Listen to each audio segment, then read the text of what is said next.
Salut les amis, j'espère que vous allez bien, c'est Force Pingouin et merci de regarder cette vidéo, merci de suivre la divulgation tout au long de ces années. Aujourd'hui les amis, divulgation et vérité comme je vous l'avais dit sur le corps humain. Donc dans cette partie là on va parler du corps humain physique et non pas des autres corps bien sûr. Ça ce sera dans un autre et on en a déjà parlé en plus donc voilà. N'hésitez pas à relire les articles là-dessus. Bref, corps humain, donc corps physique, les veines, tout, les sangs, les muscles et tout ça, je vais vous en parler. Mais avant, je vais faire une petite introduction pour vous dire déjà merci à vous. Et ensuite, que je ferai une vidéo demain qui expliquera vraiment tout sur les prochaines vidéos à venir, le pourquoi du comment, etc. Donc demain je vous ferai une vidéo, ou demain ou mercredi, ça dépend, je sais pas, mais on fera ça fera 2 vidéos pour la semaine, la semaine au complète, il y aura que 2 vidéos. Et du coup, le tout fera que je vous expliquerai pourquoi, le comment, et du pourquoi, surtout. Voilà. Donc, on va, hop, finir cette introduction. Tout de suite, on passe au sujet. Donc, c'est quoi le corps humain? Comme vous le savez, le corps humain, voilà, c'est tout ça. C'est la peau, c'est les cellules, c'est les tissus, c'est les veines, le sang, les organes, et tout, j'en passe, bien sûr. C'est tout ça, le corps humain. Et c'est ce qu'on est dedans, en plus. Le corps humain, on est dedans. Et on vit avec parce qu'on est dedans. Voilà. Donc on est obligé de l'entretenir, bien sûr, comme vous le savez. On est obligé aussi, d'une certaine manière, à l'utiliser, mais très, très très bien, et sans geste brusque, bien sûr, sinon ça pourrait mener à des petites entorses ou des trucs comme ça, etc. Enfin, vous connaissez la suite, hein, bien sûr. Je pense que vous connaissez ça. Donc voilà. Donc qu'est-ce que je vais vous dire dans le corps humain? Je vais expliquer d'abord la globalité du corps humain, ensuite les différents appareils. Donc en premier, le système digestif. En deuxième, j'expliquerai bien sûr le système nerveux. Juste après, j'explique le système sanguin, après le système lymphatique et ensuite en dernier le système respiratoire, et on fera un petit détour par les muscles évidemment, hein, parce que comme ça fera beaucoup de choses et vous aurez bien sûr un bon contenu sur tout ça. Voilà, voilà. Donc, perdons pas de temps, allons-y tout de suite, droit au but. De quoi est composé le corps humain? 64% d'eau. Déjà, voilà. Le corps humain est composé de 64% d'eau. Ça, c'est sûr. Et c'est pour ça qu'il faut boire beaucoup, parce que c'est ce qui nous alimente. Ensuite, il est composé, comme vous le savez, de plusieurs muscles, de plein d'os et de nerfs, parce que c'est nerveux. Non, sinon, on n'aurait pas de nerfs, on ne serait pas là. Donc, et des organes aussi. Le cœur, les poumons, le foie, l'estomac, les intestins, tout ça, voilà. Ça, c'est des organes. Et je vous cite juste les principaux, parce qu'il y en a encore, bien sûr, le pancréas, et tout, je vous en passe, bien sûr, des meilleurs. Donc, combien de muscles avons-nous? On a, bien sûr, répertorié 639 muscles, dont, sur les 639, on a 570 muscles striés squelettiquement. Voilà, donc comme on dit strié, le plus connu, je vais vous le faire voir quand même. Là, vous avez les pectoraux, et on dit souvent quand vous contractez que vous avez une barre qui s'appelle les stries. Bah c'est pareil, ça, c'est... Voilà, on dit souvent, quand tu contractes, ici sur les pectoraux, tu as des stries, ici, tu as comme une barre. Bon bah ça, c'est les stries. Et dans les 639 muscles, il y a 570 muscles striés squelettiquement. Voilà, donc là, c'est touche le squelette. Ensuite, donc ça c'est les muscles. Je vous citerai un peu plus tard les différents... Bah tiens, non, je vais vous les citer tout de suite, comme ça, c'est bien. Donc, principaux muscles qu'il y a, vous les connaissez, mais on va les faire dans l'ordre, bien sûr, du haut vers le bas, au niveau de l'ordre. Donc, on commence par l'occipitofrontal. Hein, le front. Vous l'aurez bien vu. L'orbiculaire, c'est quoi? C'est les yeux. Il y a des muscles. Des muscles dans les yeux. Le zédicomatique. Comme je l'ai dit, de haut en bas. Donc là, on commence un petit peu on reste sur le visage, mais on descend. Le deltoïde. Deltoïde qui est un muscle très très bien. Et qui est justement à ce niveau-là. Voilà. Le grand pectoral, ce qu'on appelle les pectoraux. Grand pectoral. Voilà. Ensuite, vous avez les biceps, très connus. Hein. Je ne vous le dis pas où c'est, hein. Vous connaissez certainement. Le grand droit, qu'on appelle aussi ceinture abdominale, ou ça dépend, donc c'est en fait les tablettes de chocolat si vous voulez. Hein. Voilà. Le grand droit, c'est les tablettes de chocolat. Ensuite, vous avez la brachioradicale, qui, euh, qui est pas mal comme muscle. En fait, si vous voulez, c'est un muscle à brachio-radical qui est au niveau du bassin. Pas au bassin, au niveau. C'est-à-dire qu'il peut être entre les cuisses et les hanches. Voilà, je tiens à le préciser quand même. Ensuite, vous avez les quadriceps fémoral. Excusez-moi, j'allais dire fémural, mais non, c'est fémoral. Vous avez le couturier. Donc le couturier, c'est la cuisse. Vous avez le vaste interne, qui est juste avant le genou. Et vous avez les jumeaux. Les jumeaux, c'est les mollets, si vous voulez. Donc ce que vous avez juste en bas, après le genou, derrière. Ce qui vous gonfle un peu. Ça, c'est les mollets. Bon, bah, c'est les jumeaux, en fait, le muscle. Pourquoi? Parce que ça fait en fait, ça fait un W. Vous avez le muscle, qui fait comme ça. Et dedans, ça fait, hop, un petit W. Et le petit W, justement, ici, lui, il n'est pas séparé. Sinon, on n'aurait pas dit que c'était des jumeaux. Donc, du coup, bah, ça fait jumeaux. Hein, voilà. Donc, voilà pour les muscles qu'il y a dans le corps. Nous sommes composés aussi de des centaines d'os, 206 os constants. Voilà, donc les os, hein, pour les mains. Donc 206 os constants, mais attention, à l'âge adulte. Donc les enfants, ils n'ont pas les 206. Je tiens à préciser aussi.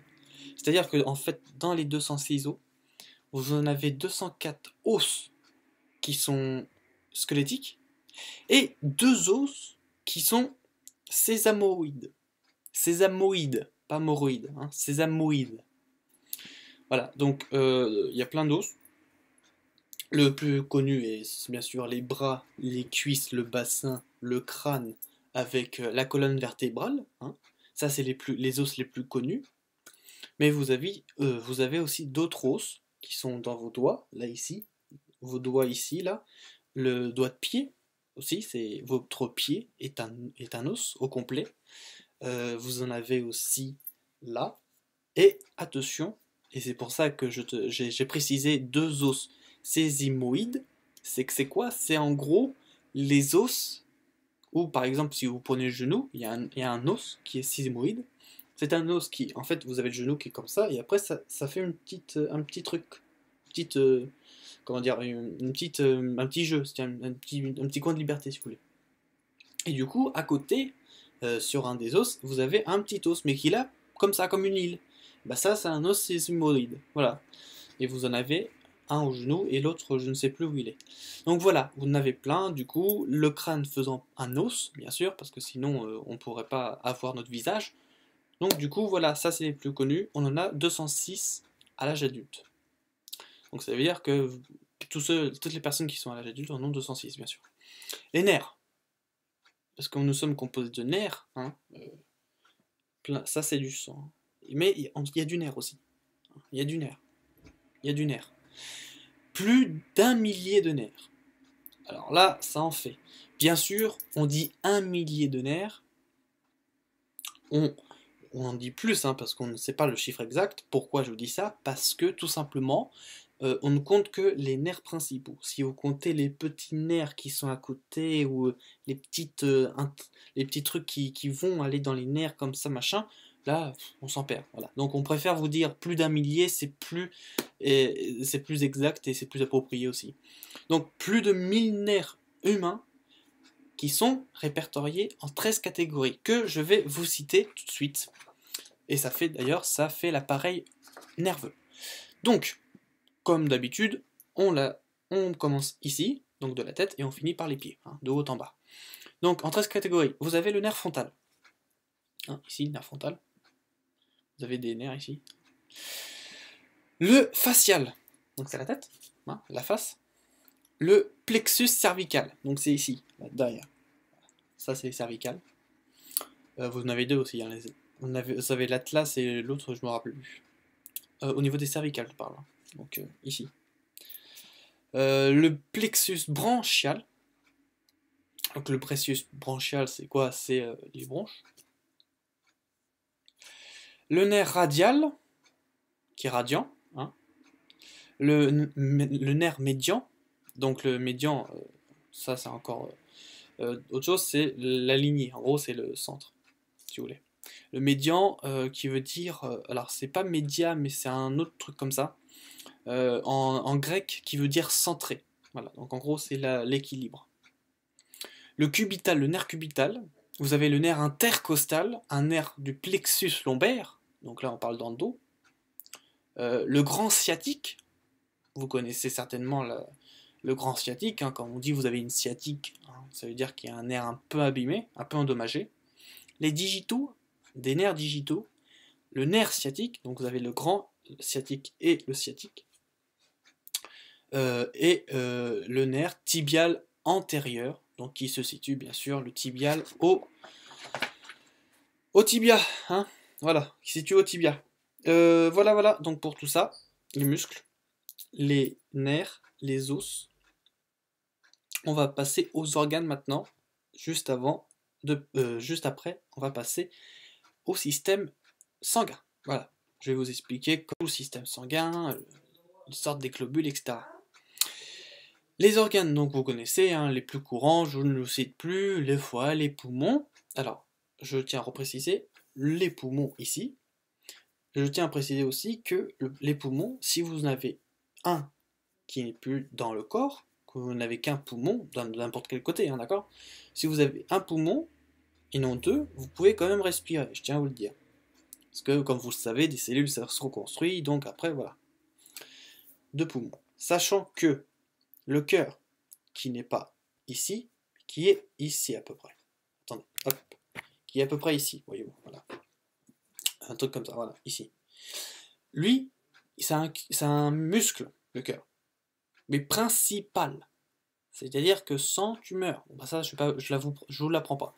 En revanche, ce n'est pas le seul, il est allié avec le foie. Donc le foie, il est ici. Là, ici. Hop, j'ai un peu de mal, voilà. Donc lui, c'est avec le cœur des organes, donc très très principaux. Et sachant que le muscle, c'est le cœur. Le foie, c'est un organe, mais qui sont principaux. Je vous l'expliquerai juste un petit peu après. Vous avez le pancréas, les poumons, l'estomac. Attendez, hop, l'estomac ici, là. Hop, là, l'œsophage. Je vous explique pourquoi c'est pas un tuyau rigide, pourquoi il bouge. Puis vous avez aussi après l'intestin grêle, le grand intestin qui fait partie, donc l'intestin grêle qui fait partie du grand intestin, hein, avec le côlon et tout ce qui s'ensuit. Vous avez aussi le pancréas qui est juste avant, la vessie, les reins, enfin voilà. Je vous en passe, c'est des meilleurs. Je tiens à préciser que les reins sont le filtre pour le sang. C'est-à-dire, et aussi pour la vessie. C'est-à-dire qu'en gros, les reins, donc qui sont aux hanches, situés aux hanches, si tu as une bonne circulation des reins, tant mieux. Là, super. Tu es en bonne santé, il n'y a pas de problème. Par contre, si tu as une mauvaise circulation des reins, forcément, ça va se répercuter dans ton sang. Et après, bah, dans tous les autres organes. Parce que le sang se met un peu partout. Voilà.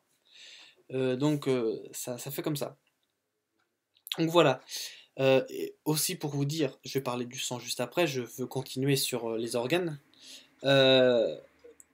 C'est élastique. Un organe est élastique. On va prendre l'exemple de l'estomac que vous connaissez tous avec l'obésité. Pas que l'obésité, mais aussi d'autres choses. L'estomac, il se dilate, ou il se remet. Donc c'est un organe élastique. Beaucoup de souplesse. Idem pour, comme je vous l'ai dit, je vous parlerai de l'œsophage. Là ici vous avez l'œsophage, qui va ensuite à l'intestin. Lui, c'est pas un tuyau. C'est pas genre ça. Attendez, hop, pour pas faire de pub, voilà. Hop, c'est pas un truc comme ça. Attends, voilà. Hop, voilà, pour pas faire de pub. C'est pas l'œsophage. L'œsophage, c'est un organe qui bouge. Donc ça ventile un peu. C'est élastique pareil. Voilà. Donc si votre corps il grossit, tous vos organes grossissent bien sûr. Sauf dans la d'autres ils grossissent pas, mais ça a accumulé d'autres choses. Si vous maigrissez à l'inverse, et ben, vos organes vont bien sûr s'adapter à votre corps et avec les os aussi. Voilà. Donc l'œsophage, il bouge. Il reste pas mobile comme ça, avec un trou, et toi tu as juste à passer, non, ça bouge. C'est pour ça qu'on te dit souvent, il faut mâcher avant avec les dents pour que ça libère bien, parce que sinon tu vas t'étouffer. Voilà. Donc beaucoup de souplesse, beaucoup d'élasticité de la part de notre corps qui est humain, et aussi de la part de nos cellules qui, eux, font tout le boulot avec les organes pour justement adapter l'organe à ce que nous mettons dans notre corps. Donc à savoir nos aliments, nos produits des boissons et tout, etc. Et pas que, vous avez aussi le dentifrice, qui est pour la glande salivaire. Vous avez aussi l'exposition. Est-ce que vous êtes exposé à des nanoparticules, voilà, tout l'environnement, tout ce que vous mettez pour le corps est important. Donc voilà, il s'adapte à tout ça, hein, le corps. Il est très très bien fait, il s'adapte à tout ça. Je vais vous parler du système sanguin. Avant, j'ai oublié de dire, au niveau des os, votre vertèbre, colonne vertébrale, vous avez 33 vertèbres dans la colonne. J'ai oublié de vous le dire. Petite précision, excusez-moi. On va passer tout de suite au système sanguin. Donc le système sanguin, de quoi est-il fait? Donc déjà, comme le cœur, c'est une pompe. Donc lui, le cœur, il est au centre, et c'est une pompe. Donc il bouge, comme vous le savez. Et il a deux tuyaux. Un tuyau droit et un tuyau gauche. Je vais vous expliquer juste avant, en brief, le diaphragme. Le diaphragme, où est-il situé? Ça fait comme une ceinture, si vous voulez, au niveau des hanches. Voilà, ça fait comme une ceinture. Et le diaphragme, c'est quelque chose qui est très innervé. Pas énervé, innervé. I-N-E-R-V-E. Pourquoi? Parce que c'est justement, en fait, une sorte de peau qui fait que tu respires. C'est ça qui fait que ton ventre, excusez-moi, il gonfle ou il dégonfle quand tu respires. Le diaphragme, il remonte, le diaphragme, il descend. Mais il reste, tu vois. Donc c'est ton diaphragme qui fait que tu respires. Sans diaphragme, tu pourrais pas respirer. Voilà. Pour revenir, donc ça c'était très brièvement. Le cœur, un muscle, en deux tuyaux à la sortie. Donc, bien sûr, alors je dis deux tuyaux, mais en vrai c'est pas deux tuyaux, hein, c'est deux ventricules, donc un gauche, un droite. Pourquoi? Parce que, regardez, là le sang il est bleu, et l'autre il est rouge. Et je vais vous expliquer dans lequel, hop, le rouge il se met, et dans lequel, hop, le bleu il se met. Donc, dans le gauche, tu as le sang rouge. Voilà, donc là où tu as toutes tes artères, où tu as du sang oxygéné, c'est rouge. Donc le sang oxygéné, c'est tout ce qui est rouge, et le sang qui est pas du tout oxygéné, mais qui est dans une autre manière, c'est bleu. Je vous expliquerai ça après. L'oxygène dans le sang est un comburant, et non un combustible. C'est un comburant. Voilà. C'est-à-dire que c'est en gros, l'oxygène n'est pas forcément dans le sang l'essence. C'est pas celui qui... Voilà. C'est encore autre chose. Je vous expliquerai. D'ailleurs, ça a un lien aussi avec l'ADN. Donc, là, quand tu vas dans la ventricule gauche, tu vas dans les artères par sang oxygéné, qui est rouge bien sûr, et qui fait qu'après, voilà, il y a tout le système sanguin qui se répartit. Donc, je tiens à vous préciser, vous avez alors deux gros veines, comme ça, où vous avez le bleu qui est ici, attends, non, ici, là, voilà, c'est mieux, qui est là le bleu, la grosse colonne de bleu, et là, tu as le rouge. Voilà. Puis après, tout ça se répartit dans les mains, les doigts, les pieds, tout, et au cerveau. Et au cerveau, tu as le sang qui va de la gauche, donc le sang rouge, hop, il va dans le cerveau. Puis après, le cerveau, il est oxygéné, bien sûr, il peut marcher, il fonctionne, et ensuite, tout se fait, et tout va bien, tu as de la créativité, tout marche, les neurones et tout marche. Donc ça, c'est pour le côté rouge. On passe sur le côté bleu. Le côté bleu, donc, qui est non oxygéné, le côté bleu est, bien sûr, il faut le dire, hein, est pollué par le CO2, dioxyde de carbone, CO2. Donc c'est-à-dire que vous avez deux atomes d'oxygène et un atome de carbone. Pourquoi je dis il est pollué? Parce que comme vous le savez, on respire de l'azote, du diazote principalement, avec un peu d'oxygène avec. Donc, comme il y a très peu dans l'atmosphère de dioxyde de carbone, il faut bien quand même que le corps en fasse. Donc, le corps produit du dioxyde de carbone. Et après, tu fais du diazote, donc il est rempli, et ensuite, tout le dioxyde de carbone se complémente avec le tout, donc avec tous les autres éléments chimiques, et ensuite, ça fait que ça coule dans le sang. Voilà. Sachant que, comme je vous l'ai dit, le rouge, c'est le comburant, donc, bien sûr, l'oxygène, mais le combustible, c'est le glucose. C'est pour ça que je vous ai dit que ça faisait référence à l'ADN. Pourquoi? Parce que l'ADN est, pas principalement, mais a une composition de glucose, glucides. Et là, c'est quoi le combustible? C'est le glucose, les amis. C'est pour ça que Coca-Cola nous donne beaucoup de sucre pour bien carburer. Mais après, c'est autre chose. C'est pas bon, hein. Pas bon le Coca-Cola, je tiens à le dire. Et donc voilà. C'est ça qui fait que justement le système sanguin, donc bleu et rouge, ça fluidifie et ça fait que nous marchons, nous avons nos jambes qui marchent bien, nous n'avons pas de crampes, etc. Pourquoi? S'il y a des crampes, c'est parce qu'il n'y a pas une bonne circulation. Si tu n'as pas une bonne circulation sanguine, tu as des crampes. Comment le faire? Comment le tester? Très simple, tu te mets à genoux. Donc, tu n'as pas besoin de te mettre forcément en tailleur ou n'importe quoi. Tu restes debout, tu as juste à t'accroupir, donc tu plies tes deux jambes. Quelques minutes suffisent pour que tu commences à plus sentir ta jambe, ou avoir des fourmillements. C'est-à-dire que ton système sanguin est bloqué. Voilà. Ou circule un peu moins. Donc du coup, bah ça va un peu faire chatouiller ta jambe. Donc voilà. Voilà pour tout ça, pour le système sanguin. Maintenant, on va passer au système lymphatique. Donc le système lymphatique, excusez-moi pour la faute. Lymphatique, c'est en gros toutes les globules, blancs et rouges. Je vous explique ça. Donc le lymphatique, c'est les globules blancs. Les globules blancs, nous en avons, écoutez bien, hein, l'unité n'est pas bien sûr le million, hein, c'est le milliard. Nous avons 44 milliards de globules blancs dans le corps. Donc, ça voudrait dire que on a des globules qui y vont. Donc déjà, 44 milliards, ça y va. Hein. Donc vous imaginez la taille. En plus de ça, ça se répertorie dans des veines. Mais attention, pas les veines qui se mettent avec le sang. Non, non, d'autres veines qui sont plus fines.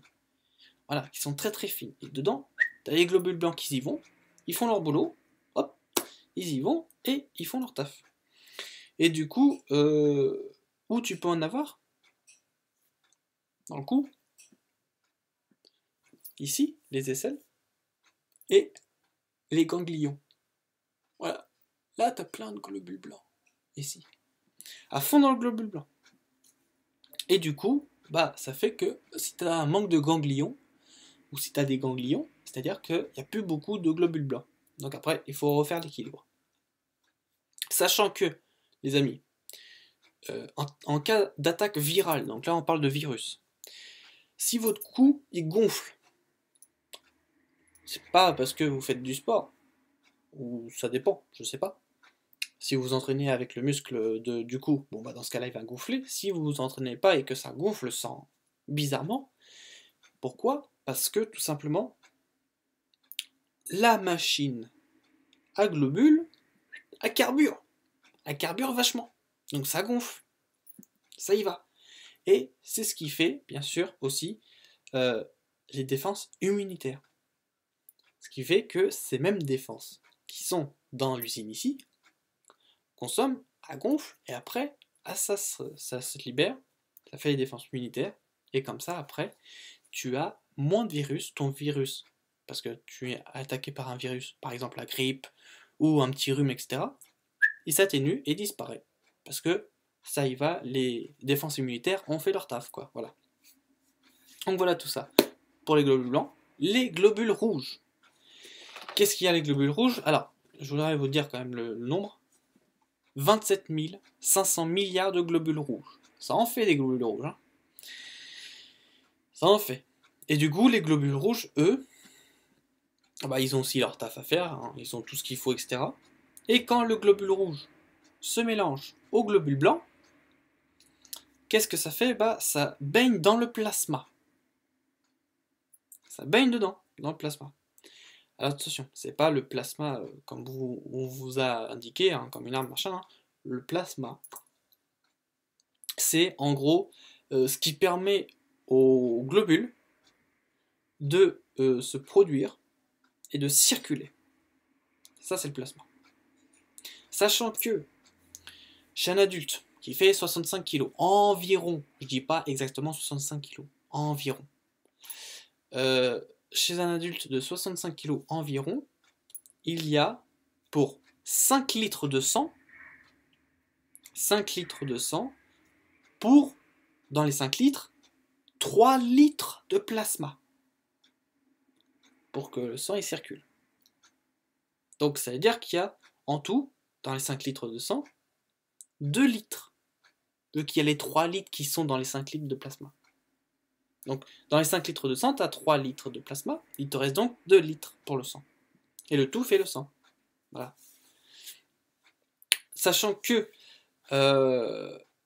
l'eau, pour le plasma, parce qu'il y a toujours de l'eau, on est composé d'eau, le plasma est composé d'environ 90% d'eau. Autant vous dire que boire, c'est très important. Pour vos corps, pour vos cellules, pour le plasma, pour le sang et pour les reins. Pourquoi pour les reins? Parce que, ça, je vais terminer avant, je vais vous expliquer ça après. Et du coup, avec les globules, donc vous avez les globules, le plasma, et vous avez les plaquettes. Pas des plaquettes de médicaments, d'autres plaquettes encore. C'est autre chose. Et les plaquettes, il y en a plein. Il y en a exactement 1100 milliards de plaquettes. Voilà. Donc tout ça fait que, justement, votre corps, eh ben, il se contrôle automatiquement, il se régénère, il enlève donc les globules qui sont, entre guillemets, mortes, et les recycle après, plus tard, et pendant ce temps-là, de nouvelles poussent et font du taf avec. Voilà. C'est ça les plaquettes. Donc, comme je vous l'ai dit, on va parler du plasma. Mais, attention, pas que le plasma. On va parler aussi des reins.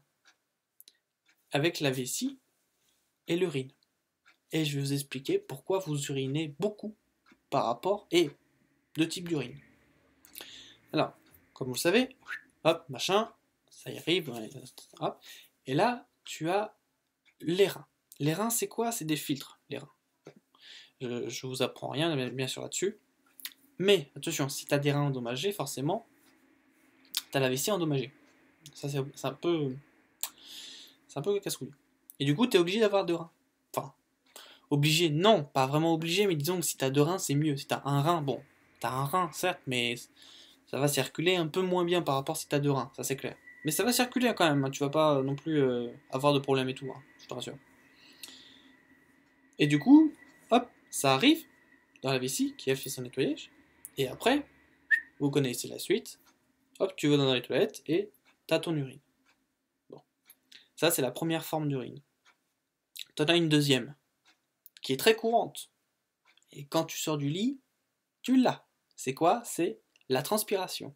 Pourquoi? Parce que tout est vivant, même ta peau.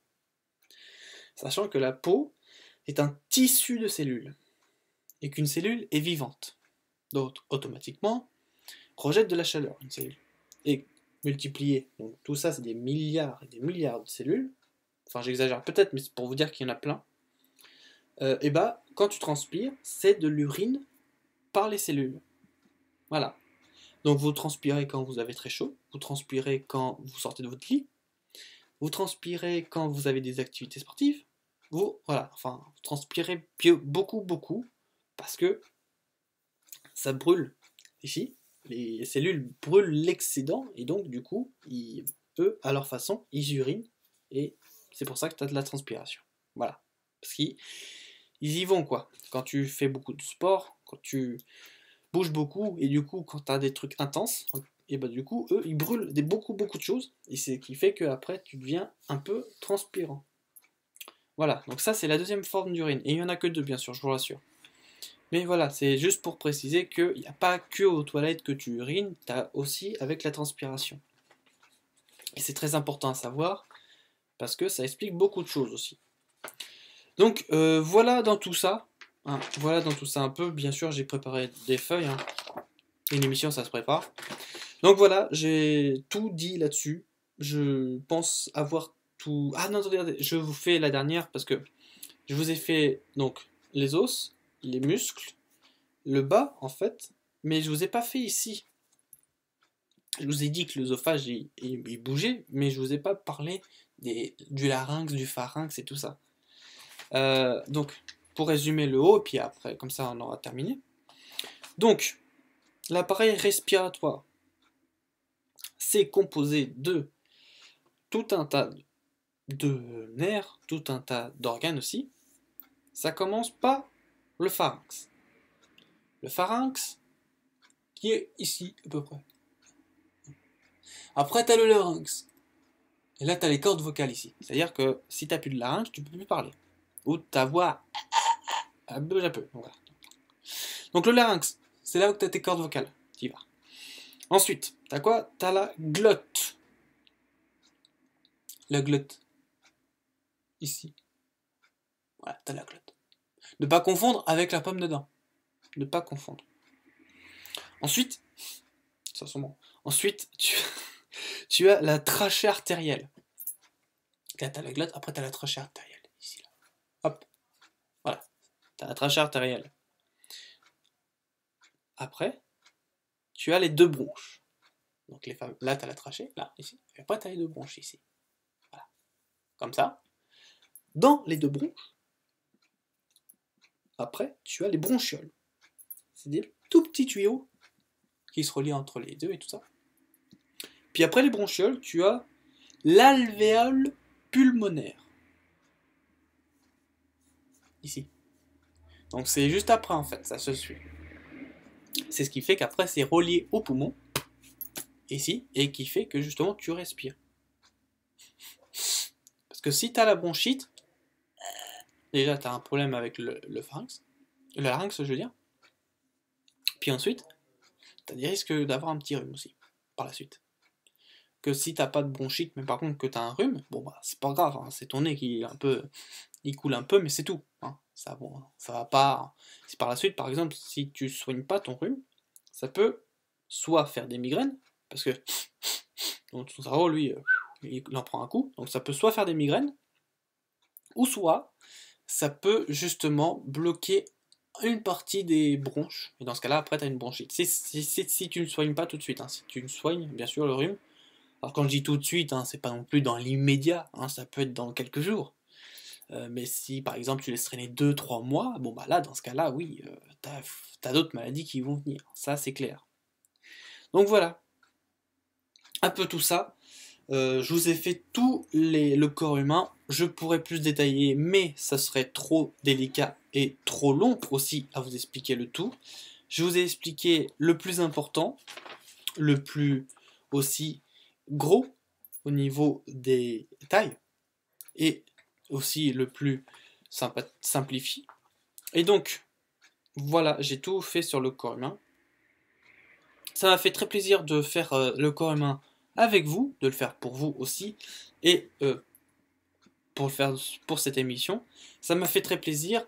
Comme je vous l'ai dit, je ferai une vidéo demain ou mercredi où je vais vous expliquer vraiment le pourquoi du comment, justement.